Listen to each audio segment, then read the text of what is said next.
Some people see Breaking Bad as a critique of the pressure society puts on men to be providers and protectors and the horrible lengths this will drive some men to. But if you look at characters like Hank and Mike, the heroes of the story, in particular Mike, you see kind of representative of the old guard, struggling against this new culture of selfishness and blind ambition where lying, cheating, even poisoning children, anything is justified in the pursuit of power and in the pursuit of excellence. This attitude, which you see spread through the strip malls, the suburbs, even the desert, comes into conflict with Mike and his world, which had violence and harsh, brutal rules and justice, but nonetheless there was a code, certain lines you didn't cross, and a certain degree of loyalty, which you see contrasted with the Kettlemans and their hypocrisy, not taking Jimmy on as a lawyer, or Price and his Hummer and goofy shoes, but most so, you see it when you contrast Walter with Mike. At first, they may seem very similar, two quiet, unsung heroes, overlooked by society, but nonetheless incredibly resourceful, cool under pressure, quick on their feet.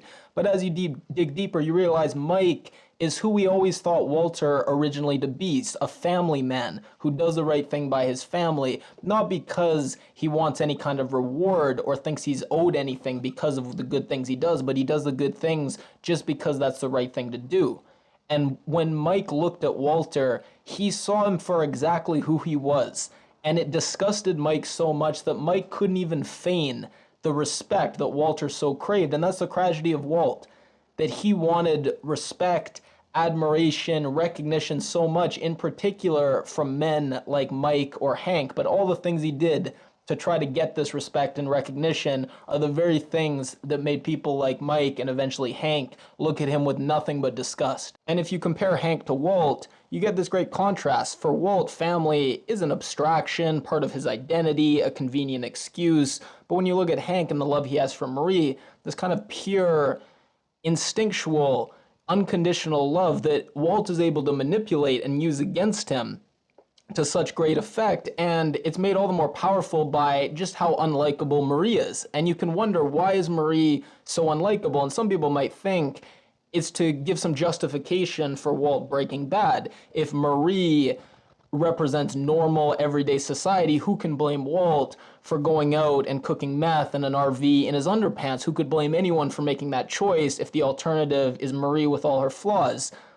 And that's what makes the fact that Hank loves Marie at such a pure, gut, instinctual level all the more powerful. And ultimately, Breaking Bad and Better Call Saul are some of the greatest shows ever because they try to get us to change our ideas of greatness itself. And we see Walt gets the most fans, gets the most glory, but he's not the hero.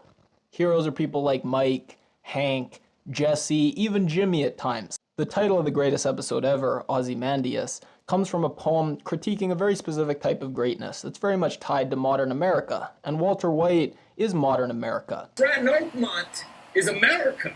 Killing Mike, an old America that was less flashy, less concerned with self-promotion, where murdering a rival drug lord was a necessary evil, something to be done, but not something to be gloated about, not something to seek validation and recognition for. And there is a lot of beauty in modern America, and there is a lot of beauty in Walter White, but we see the destruction as well, and we ultimately see where it ends, with Todd.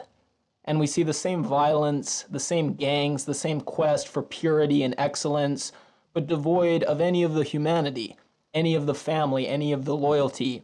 And we see just how ugly the end of the journey is. Tuco, Hector, Fring, they were all shades of evil, but there is something uniquely terrifying about Todd, and there is a cost to 99.1% purity. And that's why Breaking Bad, it is a cautionary tale, and less a Revenge of the Nerds fantasy than a eulogy for the old guard and the old America.